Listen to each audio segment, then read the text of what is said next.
이 시간 중꺽마라는 제목으로 함께 말씀을 나누도록 하겠습니다. 여러분들 중꺽마라는 단어를 아십니까? 다들 들어보셨죠? 이 제목을 주보를 만들려고 지난주에 간사님께 알려드리니까 무슨 말이냐고 그러시더라고요. 월드컵을 크게 관심을 두지 않고 또 뉴스를 보지 않았다면은 충분히 모르는 말일 겁니다. 저도 월드컵 아니었으면 이 말을 몰랐으니까요. 월드컵 관련 통계 사이트에서 월드컵을 하기 전에 우리나라의 16강 진출 가능성을 몇 프로로 봤냐면은 8.2%로 봤다고 합니다. 그리고 조 4위, 최하위를 할 거라고 예측을 했습니다. 그러나 그 가능성을 뚫고 2위로 16강을 진출했죠. 조별 경기 그 마지막 포르투갈전 경기에서 승리한 직후에 16강 진출도 확정이 된 후에 선수들이 들고 있던 그 태극기에 있던 그 문구 때문에 이 말이 화제가 되었습니다. 중요한 것은 꺾이지 않는 마음이라는 말이죠. 조금만 더 검색을 해보니까요. 어쩌다가 이 말이 나왔는지도 나오는데 그 이야기가 더 대단하더라고요. 그 게임 중에 롤이라는 게 있습니다. 여러분 들어보셨습니까? 이 게임 롤이라는 게 있는데 이게 무시할 게 아니더라고요. 이 게임이 롤드컵이라고 월드컵처럼 전 세계에서 대회를 치르는 롤드컵이라는 대회가 있을 정도로 규모가 엄청납니다. 이 스포츠라고 해서 2021년 뉴스에 보니까 시장 규모가 1억 8천만 달러. 또 스폰서십 전체 시장을 다 포함하면은 6억 4천만 달러 정도 크기 규모라고 합니다. 하나로 하면은 한 7, 8천억 정도 되는 규모죠. 전 세계에서 각 팀별로 대전을 하는데 그 결승에서 한국의 두 팀이 맞붙었습니다. 자, 두 팀 중에 한 팀이 어디냐면은 저도 몰랐는데 이 사람은 알았어요. 유퀴즈에 나왔던 페이커라는 사람이 있어요. 게임은 모르더라도 페이커라는 사람은 대부분 다 알더라고요. 이 페이커라는 사람의 팀과 그 데프트라는 이름도 참 생소한데 이 데프트라는 팀이 결승에서 맞대결을 했어요. 10년 동안 이 페이커가 늘 우승을 했거든요. 그래서 이 페이커에 가려서 우승을 한 번도 해보지도 못하고 약체로 평가받던 이 데프트라는 팀이었는데 이 팀이 경기를 치르면서 월드컵 시작하기 전에 우리나라 축구팀 같은 상황이었죠. 포르투갈전에도 질 거다, 못 이길 거다 그런 상황이었는데 이긴 것처럼 이 팀이 이겼어요. 뭐 예를 들어서 우리나라가 브라질이랑 했는데 누구나 질 거라고 예상했지만 만약 이겼다면은 그 엄청난 반전이었겠죠. 그것처럼 그런 스토리를 계속 써가면서 이 약체로 평가받던 팀이 결승까지 올라간 겁니다. 결승전에서 이 1인자이던 페이커 팀을 꺾고 우승까지 하게 된 거고요. 이 데프트라는 선수가 이런 과정에서 중간 인터뷰를 했어요. 인터뷰를 하는데 참 질 법도 하고 그러니까 꺾여질 법도 한데 어떻게 그렇게 꺾이지 않고 버티면서 승리를 할 수 있었냐 라는 그 인터뷰에서 꺾이지 않는 마음이 중요했던 것 같습니다 라는 그런 식의 인터뷰를 했고 기자가 헤드라인을 딱 따잖아요. 중요한 것은 꺾이지 않는 마음. 그래서 이 말이 화제가 되었다고 합니다. 이후에 월드컵에서도 참 이와 걸맞는 기적적인 우리나라의 16강 스토리를 쓰면서 이 문구도 함께 부각이 되었고요. 모두가 안 된다고 질 거라고 탈락할 거라고 예상하고 투표했지만 꺾이지 않는 마음으로 또 간절한 마음으로 이루어내었다라는 의미이죠. 이런 스토리를 알고 나면은 참 더 감동 있는 대단한 스토리이긴 합니다. 자, 근데요, 오늘 말씀에서도 이렇게 포기하지 않고 꺾이지 않는 마음을 가졌던 인물이 있습니다. 고난과 역경의 상황에서도 희망을 갖고 진짜 중요한 핵심인 무엇을 해야 되는지 알고 기도를 했던 인물이 오늘 말씀에 나오는 느헤미야입니다. 느헤미야는 이스라엘 백성들의 신앙과 정체성을 지키기 위해서 고군분투했습니다. 기도의 힘을 알고 또 믿었습니다. 기도의 힘은 개인뿐만 아니라 나라와 민족의 역사에서도 영향을 준다는 것을 우리에게 알려주고 있는 것입니다. 바로 오늘 본문에는 역사를 바꾼 기도의 사건이 기록되어 있습니다. 때는 기원전 445년, 그러니까 예수님이 태어나시기도 전에 450여 년 전에, 오늘날부터는 한 약 2500여 년 전에 일어난 일입니다. 당시의 국제 정세는 바벨론 제국을 멸망시킨 바사 제국이 세계를 정복하고 있었습니다. 바사 제국은 오늘날 우리가 알고 있는 페르시아 제국이라고 불리는 나라입니다. 오늘 본문은 강대국 페르시아 정부에서 이스라엘 민족 출신으로 아닥사스다 왕의 술관원으로 있었던 느헤미야라는 사람의 이야기로 시작이 됩니다. 느헤미야가 자기를 소개를 하는데 읽진 않았지만 11절 끝부분을 보시면 그때 내가 왕의 술관원이 되었다라고 합니다. 술관원은 왕의 술을 관리하는 일종의 고위급 간부입니다. 과거에는 왕을 암살하려고 하는 세력이 많았기 때문에 왕이 음식을 먹기 전에 음식을 먼저 맛보는 그런 사람들이 존재했습니다. 우리 사극에도 보면 많이 나오죠. 은수저 가지고 독이 있는지 확인해 보는 것처럼요. 근데 아무나 이런 일을 시키는 것이 아니라 왕이 가장 믿고 신뢰하는 사람에게 이 일을 맡겼습니다. 그 사람이 바로 느헤미야인 거죠. 느헤미야가 바로 왕의 신임을 얻어서 이 일을 맡게 된 것입니다. 그런데 왕궁에서 일을 보던 어느 날 느헤미야는 자기 민족의 고향인 이스라엘에 대한 소식을 듣게 됩니다. 그게 오늘 2절 말씀입니다. 2절 말씀을 보시면 내 형제들 가운데 하나인 하나니가 두어 사람과 함께 유다에서 내게 이르렀기로 내가 그 사로잡힘을 면하고 남아있는 유다와 예루살렘 사람들의 형편을 물은즉, 자, 이렇게 물었습니다. 느헤미야 형제들 중에 하나니라는 사람이 있었는데 하나니가 몇 사람들이랑 같이 예루살렘에 갔다가 돌아왔다길래 궁금해서 물어본 겁니다. 지금 우리 고향 상황이 좀 어떠냐고 물어본 것이죠. 이렇게 예루살렘에 관한 소식을 물으니까 그 답변이 3절입니다. 3절 우리 같이 한번 읽어보실까요? 그들이 내게 이르되 사로잡힘을 면하고 남아있는 자들이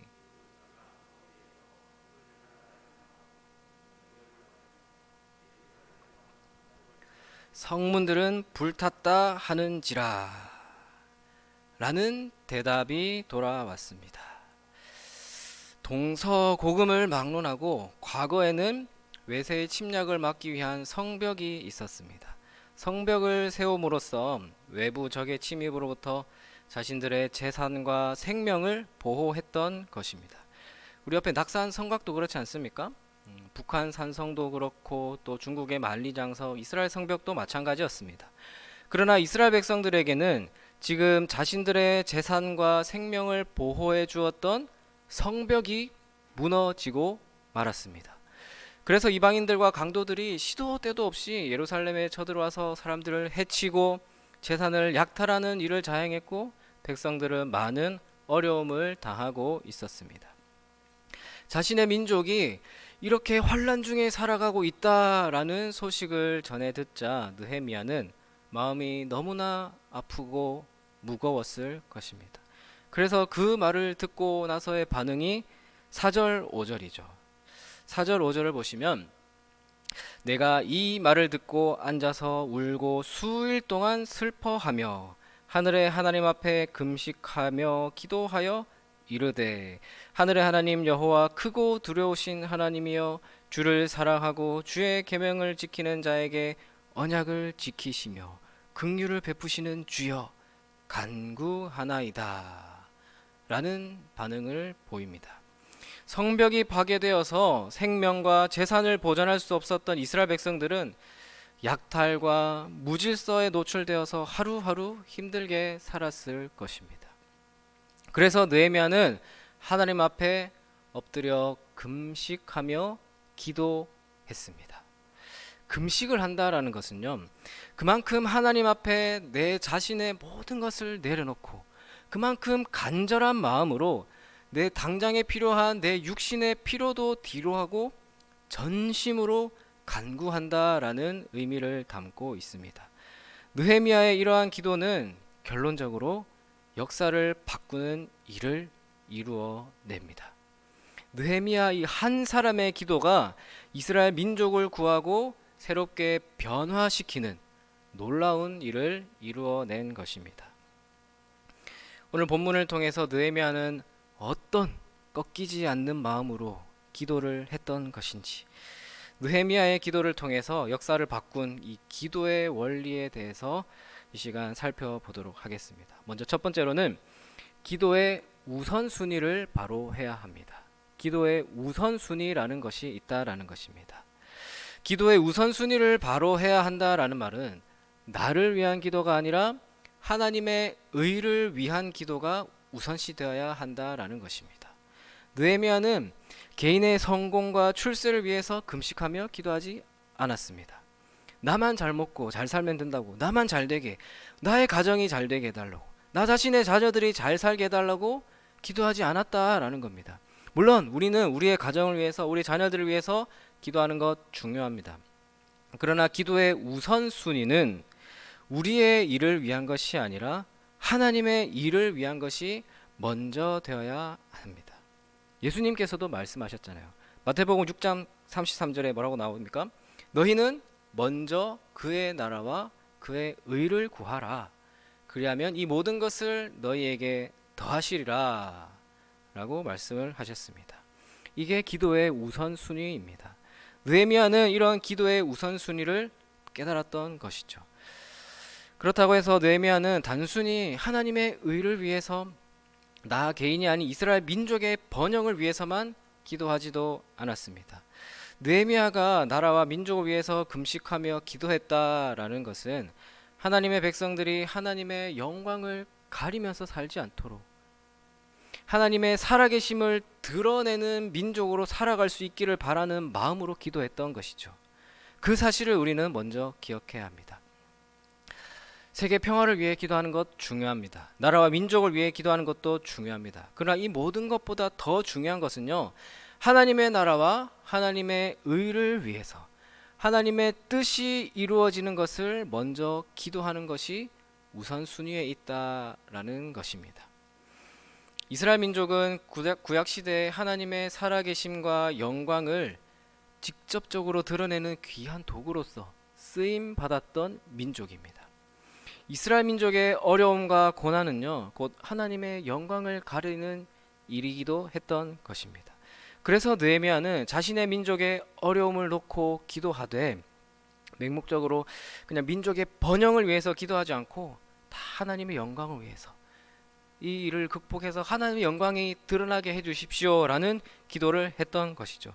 그래서 본문 10절을 보시면, 우리가 읽지는 않았지만 10절을 보시면, 이들은 주께서 일찍이 큰 권능과 강한 손으로 구속하신 주의 종들이요 주의 백성이니이다 라고 하고 기도하고 있습니다.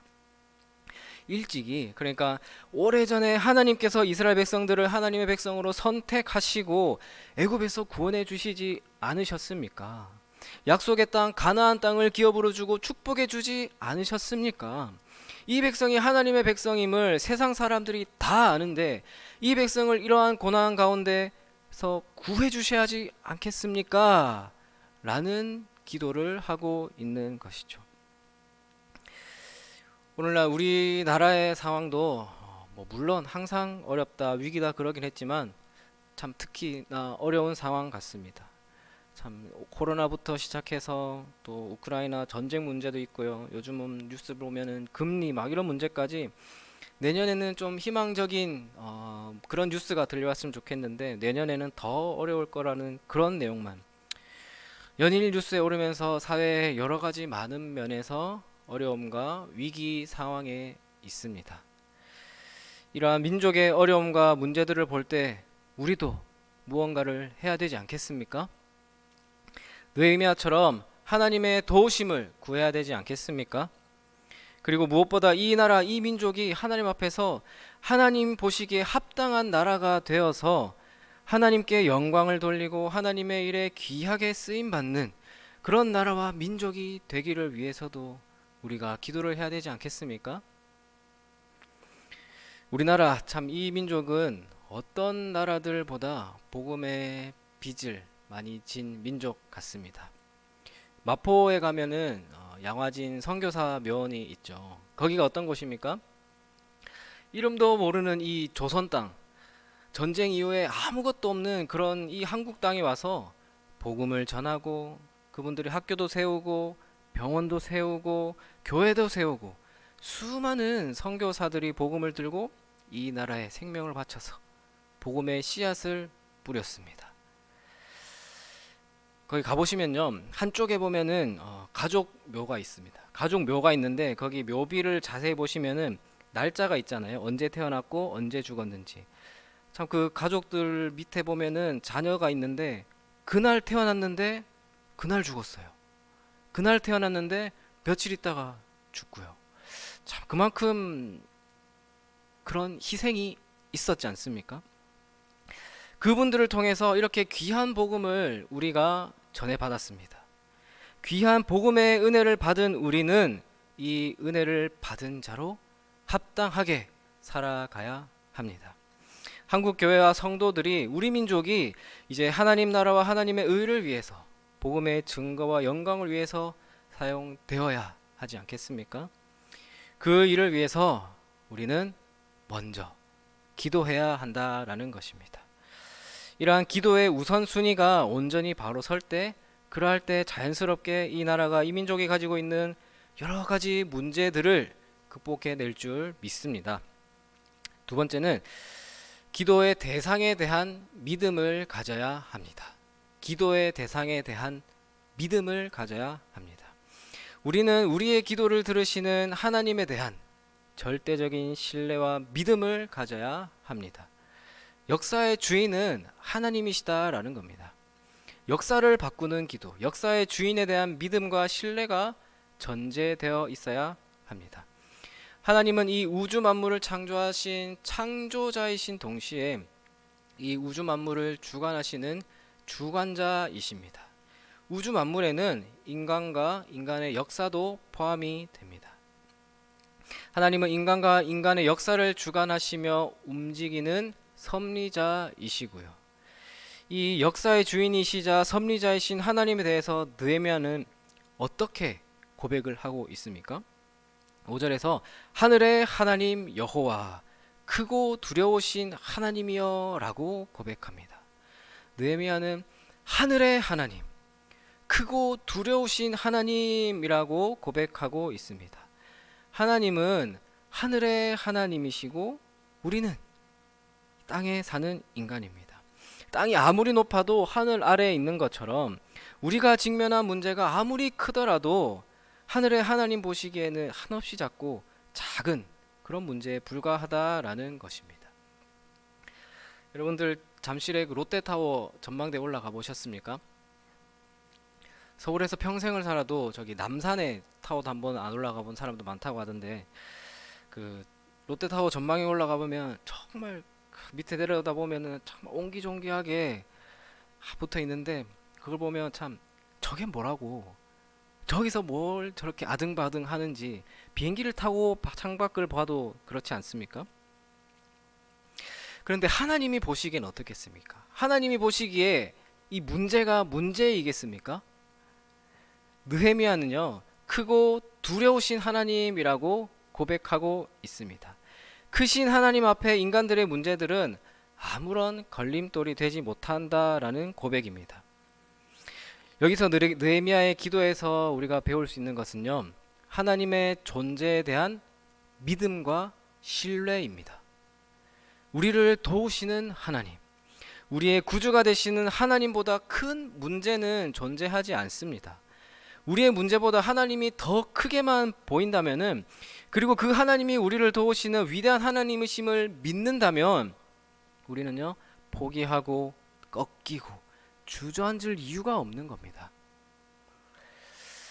여러분의 오늘의 고단한 삶의 문제와 여러 가지 상황들이 바뀌어지기를 소망하십니까?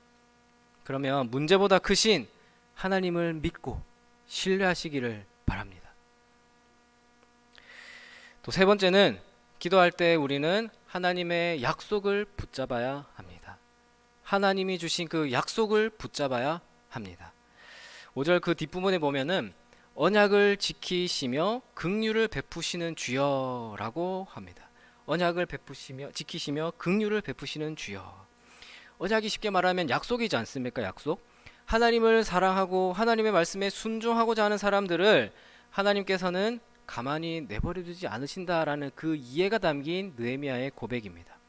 하나님은 언약, 이 약속을 지키시고 자비와 긍휼을 베푸시는 하나님이십니다. 이스라엘 백성들이 지금 시대적으로 여러 가지 어려움을 겪고 있지만 하나님께서 마음만 먹으시면, 하나님께서 하시기로 결심만 하시면 모든 상황을 변화시켜 주실 것임을 느헤미야는 믿었던 겁니다. 또 느헤미야는 긍휼을 베푸시는 주여 간구하나이다 라고 호소하죠. 긍휼을 베푸시는 주여 간구하나이다. 긍휼이 바로 우리가 잘 아는 헤세드입니다. 헤세드. 자비로우시고 인자하시고 변함없으신 하나님의 사랑을 말하고 하나님의 자비롭고 은혜로우신 그 성품을 잘 드러내는 표현입니다. 우리 인간은 하나님의 형상으로 지음 받았기 때문에 어려운 사람들을 보며 그들을 긍휼히 여기는 게 이 하나님의 성품, 하나님의 본성, 속성을 물려받았기 때문입니다. 느헤미야는 바로 이 하나님께 호소했습니다. 하나님, 우리에게 긍휼을 베풀어 주십시오. 우리를 불쌍히 여겨 주십시오. 예레미야 애가에 보면은 예레미야 애가 3장 22절의 말씀에도 이런 고백이 있어요. 우리 한번 함께 고백해 보겠습니다. 여호와의 인자와 긍휼이 무궁하심으로 우리가 진멸되지 아니함이니이다. 인자와 긍휼이 무궁하신 하나님이라고 고백하죠. 여기서 무궁하다라는 것은요, 끝이 없다는 겁니다. 끝이 없고 넉넉함을 뜻하는 말입니다. 긍휼이 풍성하시고 우리의 모든 것을 받아주실 만큼 넉넉하신 하나님이시라는 거죠. 그 하나님께서 과거 이스라엘 백성들에게 약속하시고 인자와 긍휼을 베푸셨습니다. 그리고 그 하나님께서는 오늘을 살아가고 있는 이 땅의 그리스도인들에게도 동일한 하나님으로 다가오십니다. 이 하나님은 변함없이 오늘의 우리에게도 약속의 말씀을 주셨습니다. 우리 하나님께서는 인자와 긍휼이 무궁하시기 때문에 우리가 진멸되지 않고 우리를 긍휼히 여겨주시는 하나님이십니다. 오늘이라는 이 역사의 현실이 답답하기만 하고 또 고통스러운 분이 계십니까? 그렇다면 역사의 주인이신 하나님께 나오시기를 바랍니다. 오늘의 삶이 고단하십니까? 그렇다면 그 고단한 환경에만 시선을 두지 마시고 약속의 말씀을 펴서 읽고 또 그 속에서 하나님이 저와 여러분들에게 약속하신 말씀을 붙잡으시기를 바랍니다. 그리고 기도하시기를 바랍니다. 그럴 때 우리의 문제들이 눈 녹듯이 녹을 줄 믿습니다. 제가 이 눈 녹듯이 녹는다, 눈 녹듯이 녹는다라는 이 표현을 참 떠올리고 나서 마침 얼마 전에 눈이 많이 왔죠. 눈이 많이 오는 날, 그때 내리는 눈을 보면서 이렇게 묵상 아닌 묵상을 했습니다. 여러분들은 눈이 오면 일단 먼저 어떤 생각이 드십니까? 눈이 와요. 어떤 생각이 드세요?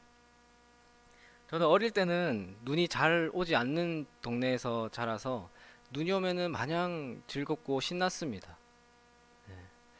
근데 군 생활을 어디서 했냐면 강원도 철원에서 했어요. 강원도 철원에서 하니까 참 평생 봤던 눈보다 그 짧은 그 기간에 눈을 더 많이 봤고 앞으로 볼 것보다 더 많이 본 것 같아요. 참 철원의 겨울은 그냥 눈이 펑펑 내리더라고요. 심지어는 참 믿거나 말거나가 아니고 진짜입니다. 5월에도 막 쌓이는 눈이 아니고 5월에도 내리는 눈을 제가 손으로 잡을 정도였으니까요. 그렇게 평생 봤던 것보다 군생활 동안 더 많은 눈을 보고 치워야 되니까 참 이제는 눈을 보면은 그 위에는 걱정이 앞서요. 걱정이 앞섭니다. 참 미끄러지면 어쩌나, 또 차 막힐 텐데, 눈 치워야 되는데, 참 이런 걱정이 앞서는데, 그런데 이번에 눈 많이 오고 나서 눈 올 때 눈 오는 걸 가만히 보고 있으니까요. 어떤 분은 그 눈이 내리는 그걸 보고 있으면 참 세상에 있던 더러운 것들이, 참 근심 걱정들이 싹 덮이고 하얗게 깨끗하게 되는 게 얼마나 아름답냐고, 얼마나 깨끗하게 아름답게 보이지 않느냐라고 얘기를 하시던데, 저는 참 반대더라고요. 우리 주변에 있는 게 얼마나 행복하고 일상이 참 감사하고 기쁜 것들인데 그걸 다 덮어버리잖아요. 참 그게 근심 걱정이, 눈이 근심 걱정이 막 쌓이는 것만 같았습니다. 근데 그런 근심 걱정들도 시간이 지나니까 녹기 마련입니다. 해결되기 마련입니다. 다만 그런 근심 걱정들이 생기면요, 눈이 내리면요, 눈이 녹는 것처럼 해결되긴 하겠지만 시간이 걸려요. 녹기까지 시간이 걸리겠죠. 그 시간이 걸리긴 하는데 그 시간 동안 어떻게 보내느냐가 참 중요한 것 같더라고요. 눈이 내리는데 내린 눈을 치우지 않고 내버려두면 어떻게 됩니까? 얼어붙어요. 손을 쓸 수가 없어요. 제 차가 그 야외에 주차돼 있고 응달이어서 그곳에 세워뒀는데, 눈 왔을 때 아이 날 좀 풀리면 녹겠지 하고 그냥 내버렸는데, 차를 타려고 하니까, 눈을 치우고 하려고 하니까 이제 걔가 얼음이 되어 있어 가지고 떨어지지가 않더라고요. 털어지지도 않고 또 와이퍼에 딱 달라붙어 가지고 들썩날썩 하지도 않고, 자 그거 녹이느라고 물을 몇 병을 들이붓고 참 고생을 했습니다. 그걸 보면서 참 눈과 같은 이 근심 걱정거리가 쌓일 때 그 순간은 힘들어요. 고생이에요. 아무것도 할 수 없어요. 근데 시동 켜서 히터 켜고 녹이고 물 붓고 그러다 보니까 결국에는 다 녹고 사라졌습니다. 마찬가지로 우리 삶의 문제들이 쌓이고 쌓이고 쌓일 때는 너무 큰 산 같습니다. 치워도 끝이 없는 것 같아요. 근데 조금씩 치우면요, 기도로 치우면요, 녹아요. 헤쳐나갈 수 있습니다. 그러나 내버려두면 더 큰 문제에 맞닥뜨리는 것이죠. 그래서 우리 앞에 놓여 있는 많은 문제들 내버려두지 마십시오. 조금씩 조금씩 풀어나가십시오. 어떻게 해요? 기도로요. 사랑하는 우리 동인의 성도 여러분, 오늘은 2022년의 마지막 수요 예배입니다. 수요 예배가 참 제일 힘든 예배잖아요. 제가 어떤 교회를 가봐도 항상 하는 농담이 있던데, 그게 뭐냐면 예수님이 언제 오시냐, 비 오는 수요일 저녁에 오실 것이다 라는 농담을 꼭 하시더라고요. 수요 예배가 그만큼 오기도 힘든데 비 오는 날에는 더 안 나오니까 그냥 농담으로 그런 얘기를 하시던데, 그만큼 나오기 힘든 것 압니다.